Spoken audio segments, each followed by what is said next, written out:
Need to fix live option missing on TikTok? Then here's the simple steps on how you can easily fix this issue.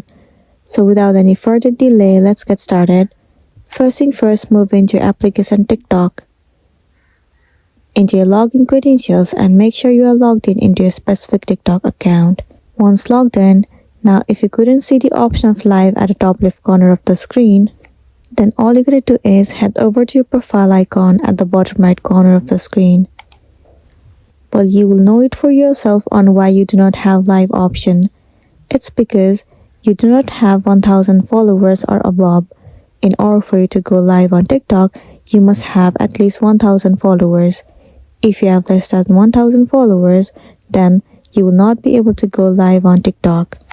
But even if you have 1000 followers and live option is missing, then it might be because your application is not up to date.